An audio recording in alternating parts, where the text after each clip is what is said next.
সিংহাসনের মহাসংগ্রামে আবার চলে যাব ফলতায়। 1 ঘন্টা হয়ে গেল, এখনো আটকে আছেন অভিজিৎ দাস। এই মুহূর্তের যে ছবি, সেই ছবি ঝাঁটা চটি দেখাচ্ছেন অভিজিৎ দাস বিজেপি প্রার্থীকে। ডায়মন্ড হারবারের বিজেপি প্রার্থী। 1 ঘন্টা উপরে হয়ে গেল, এখনো কি একই অবস্থা? কথা বলবো প্রতিনিধি আবিরের সঙ্গে। আবির,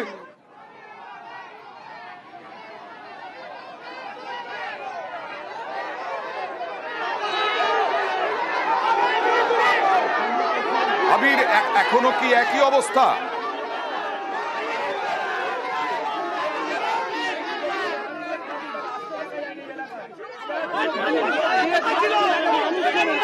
এক জায়গায় 2 ঘন্টা, আরেক জায়গায় 1 ঘন্টা হয়ে গেল।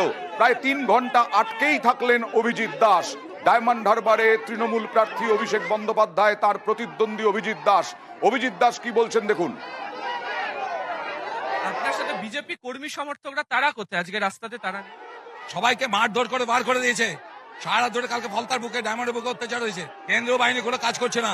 কেন্দ্রীয় বাহিনীদের মদ মাংস খাইয়ে দিয়ে তাদেরকে বসিয়ে রেখে দেওয়া হয়েছে। সেখানে সব টিএমসি তো ক্রিমিনাল, এরা ছাপ্পা চলছে। আমি এগুলোকে রুখছি বলে এই জন্য এসে জড়ো করেছে। ডায়মন্ডের টোটাল প্রহসন চলছে। এখানে কমিশনটা হবে কোথায়? ডিএম তো ডিস্ট্রিক্ট ইলেকশন অফিসার। যে সিস্টেম ডিএম এর যে মেশিনারি, এটাই তো পঞ্চায়েত ভোটে কোনো ভোট হতে দেয়নি। এমসিসি ভায়োলেশন কার কিরকম ঝান্ডা পোস্ট আর কারো দেখেছেন? তাহলে এখানে এমসিসি কোনো কাজ করেছে? ইলেকশন কমিশন কাজ করেছে? হাজার হাজার কমপ্লেন করেছি, কোনো কাজই করেনি। আমাদের ঝান্ডা পোস্টটা খুলে নিয়ে গেছে। একদিকে ওদের ক্রিমিনালরা, আবার ইলেকশন কমিশন এমসিসি রিমরা। আবিরের সঙ্গে কথা বলবো। আবির, একই পরিস্থিতি এখনো? দেখো, উত্তেজনা এই মুহূর্তে আরো বৃদ্ধি পেয়েছে। তার কারণ হচ্ছে বিএসএফ এবং সিআরপির যারা জওয়ানরা রয়েছেন কেন্দ্রীয় বাহিনীর, তারা ইতিমধ্যে এখানে উপস্থিত হয়ে গিয়েছেন এবং মহিলাদেরকে দেখতে পাওয়া যাচ্ছে যে তারা রাস্তার মধ্যে ইতিমধ্যে বসে পড়েছেন।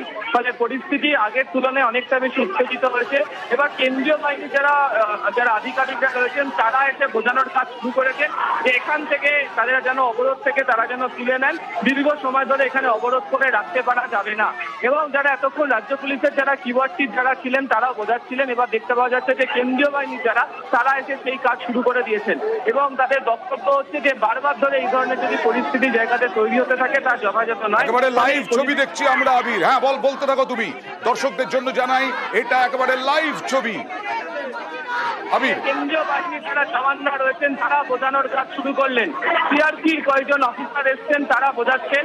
পাল্টা যাদেরকে বোঝাচ্ছেন তারা উল্টে বোঝানো শুরু করছেন যে 100 দিনের কাজের জন্য তারা অর্থ পায়নি, তাহলে কেন কেন্দ্রীয় বাহিনী এসে তাদেরকে এখান থেকে সরে যেতে বলছে।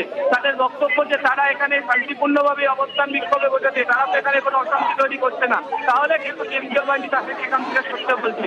যদিও কেন্দ্রীয় বাহিনীর আধিকারিকের বক্তব্য অত্যন্ত গুরুত্বপূর্ণ একটি রাস্তা, এখানে কিছু সিআরপি রয়েছে, ফলে এই রাস্তায় ভাবে দীর্ঘ সময় ধরে অবরোধ বন্ধ করে রাখতে পারা যায় না। ফলে তাদের মধ্যে এবারে কথা কাটাকাটি শুরু হয়েছে। অন্যদিকে ছবিতে তোমাকে আমি দেখাবো যারা মহিলা। একটু আবির, বুমটা কি বাড়ানো সম্ভব? একটু কথোপকথনটা শোনানো সম্ভব?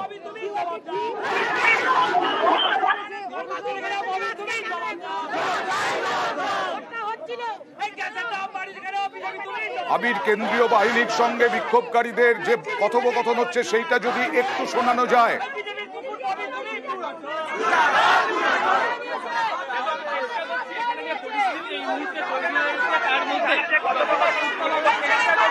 তোমার অডিও কিছুই পাওয়া যাচ্ছে না। দেখো, চেষ্টা করো। হ্যাঁ, চেষ্টা করো প্লিজ।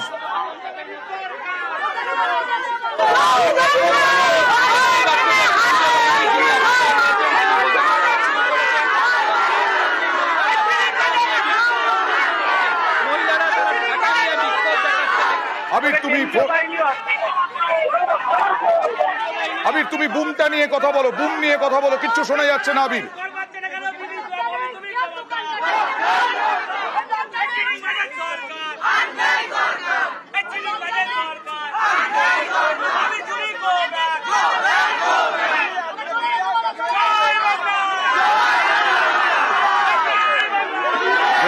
উত্তেজনার প্রহর ক্রমশ বৃদ্ধি পেতে শুরু করেছে।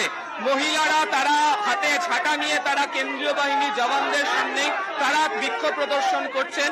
কেন্দ্রীয় বাহিনীর যে আধিকারিক ছিলেন তিনি তাদের সাথে কথা বলেন এবং কথা বলে তাদেরকে সেখান থেকে অবরোধ তুলে নিতে বলেন এবং কারণ হিসেবে তারা বলেন যে এখানে একটা ডিসিআরসি সেন্টার রয়েছে এবং এই গুরুত্বপূর্ণ রাস্তা দীর্ঘ সময় ধরে এভাবে অবরোধ করে রাখতে পারা যায় না। তবে কেন্দ্রীয় বাহিনীর সামনে মহিলাদের যেটা বক্তব্য যে যেহেতু তারা কেন্দ্রীয় প্রকল্পের তারা যেহেতু প্রাপক, বঞ্চিত তারা হয়েছেন, ফলে আজকে কেন ভোটের দিন কেন্দ্রীয় বাহিনীর লোকজন বা জওয়ানরা যারা রয়েছেন তাদেরকে তাদেরকে এখানে বোঝানো হচ্ছে, কেন আগে থেকে কোনো নেতৃত্ব অর্থাৎ বিজেপি নেতৃত্ব এখানে আসেনি বা তাদের একটু সমস্যার একটু সমাধান বিক্ষোভকারীদের করার কাছে চেষ্টা যাওয়া যাবে। করেন। কেন্দ্রীয় যাদের সাথে বাহিনী কথা অনুরোধ বলছিল, করলো। জানার চেষ্টা করুন। কি বললো সেন্ট্রাল ফোর্স আমাদেরকে উঠে যেতে বলেছে, ভয় দেখাচ্ছে ববি চামচা ভয় দেখাচ্ছে কেন্দ্রীয় বাহিনী, লাঠি চার্জ করবো। মায়েরা বসে আছে বলছে লাঠি চার্জ করবো, কিরম সাহস চিন্তা করুন। আমরা বলছি যে আপনারা সবাই চলে যান, আমরা এখানে চলে যান। কোনো গাড়ি আটকেছে দেখেছেন, কোনো অ্যাম্বুলেন্স আটকাচ্ছে। আমাদের একটাই দাবি, আপনারা বাড়ি চলে যান। আমরা শান্তিপূর্ণ ভোট হচ্ছে, আমরা ভোট দেওয়ার মাধ্যমে গণতন্ত্রের মাধ্যমে বাড়ি চলে যাব। কেন্দ্র পুলিশ সব ফোর্স এসে ভয় দেখাচ্ছে, লাঠি তুলছে মায়েদের, বলছে 2 মিনিটের মধ্যে না এলে মারবো। আপনারা কি অবরোধ চালিয়ে যাবেন না তুলে নেবে? যতক্ষণ না ও যাবে চালিয়ে যাব। তাতে যদি আমাদের গণতন্ত্রে ভোট না হয়, ও তার জন্য দায়ী থাকবে ববি, তার জন্য দায়ী থাকবে ববি, ভালো ভোটকে অশান্ত করার দায়ী থাকবে ববি। তুমি শুনলে এরা বলেইছেন যে তারা এখান থেকে অবরোধ তুলবেন না, তাদের বক্তব্য তাদের উপর লাঠিচার্জ করবে বলা হয়েছে, কিন্তু তারা সরবেন না। আবারও আমরা দেখতে পাচ্ছি যে একাধিক সেন্ট্রাল ফোর্সের যে যারা সিনিয়র অফিসার তারা ইতিমধ্যে এখানে পৌঁছতে শুরু করেছেন। আরো একজন অফিসারকে এখানে দেখতে পাওয়া গেল, তিনি এখানে এসে পৌঁছলেন। ক্রমাগত কেন্দ্রীয় বাহিনীর যে সংখ্যা তাও এখানে বৃদ্ধি করা হচ্ছে। আর উল্টো দিকে মহিলারা তারা রাস্তার মধ্যে ইতিমধ্যেই বসে পড়েছেন। মহিলারা রাস্তার মধ্যে বসে পড়ে ঝাঁটা জুতো নিয়ে তাদের যে বিক্ষোভ সেই বিক্ষোভ তারা দেখিয়ে যাচ্ছেন এবং তাদের বক্তব্য এখান থেকে বিজেপি প্রার্থীকে চলে যেতে হবে এবং 100 দিনের কাজের টাকা কবে দেওয়া হবে সেই সংক্রান্ত বিষয়ে পরিষ্কার করে জানাতে হবে। ফলে এই হচ্ছে এই মুহূর্তে ফলতার চিত্র, এই মুহূর্তে ফলতার যে বেলসিংহা সেখানে এখনো পর্যন্ত এই ধরনের ছবি দেখা যাচ্ছে যে রাস্তাতে মহিলারা বসে আছেন ঝাঁটা নিয়ে। কেন্দ্রীয় বাহিনী জওয়ানদের সংখ্যা ক্রমশ বাড়ছে। কেন্দ্রীয় বাহিনীর তরফ থেকে বোঝানোর চেষ্টা করা হয়েছিল, কথা বলা হয়েছিল। বিএসএফ এবং সিআরপিএফ এর যারা রয়েছেন তারা এখানে ধীরে ধীরে উপস্থিত হতে শুরু করেছেন, তবে কোনোভাবেই অবরোধকারীরা এখান থেকে সরতে রাজি নন। এটাই এই মুহূর্তের চিত্র ফলতা থেকে। একেবারেই ফলতার ছবি আপনারা দেখছেন, ডেডলাইন দিয়েছে এরকমটাই জানা যাচ্ছে কেন্দ্রীয় বাহিনী, এবং তারপরে অ্যাকশন হতে পারে। কিন্তু সামনে মহিলারা আছেন বসে, তারা জয় বাংলা স্লোগান দিচ্ছেন আর তারা অবরোধ তুলতে রাজি নন। এখনো তাদেরকে বলা হচ্ছে সরে যেতে, তাদেরকে বলা হচ্ছে অবরোধ তুলে নিতে, কিন্তু তারা অবরোধ তুলতে রাজি নন। কথা বলবো আরো একবার আবিরের সঙ্গে। আবির, যে পরিস্থিতি দেখছি তাতে ডেডলাইন এবং অ্যাকশনের সম্ভাবনা, আর এখান থেকে বুথ কত দূরে? একেবারেই তাই, এবং তুমি দেখতে পাচ্ছ যে রাজ্য পুলিশের ডায়মন্ড হারবার জেলা পুলিশের যারা শীর্ষ আধিকারিক তারাও একে একে উপস্থিত হতে শুরু করেছেন। আচ্ছা। রূপান্তর সেনগুপ্ত তিনি এই মুহূর্তে সে উপস্থিত হয়েছেন, তার সঙ্গেও বাহিনীর প্রচুর যারা রাজ্য পুলিশের যারা বাহিনী তারাও এসছেন। মনে করা হচ্ছে কেন্দ্রীয় বাহিনীর পর এবার রাজ্য পুলিশের তরফ থেকেও তাদের সাথে কথা বলা হবে, বোঝানোর চেষ্টা করা হবে এই অবরোধ তুলে ফেলার জন্য।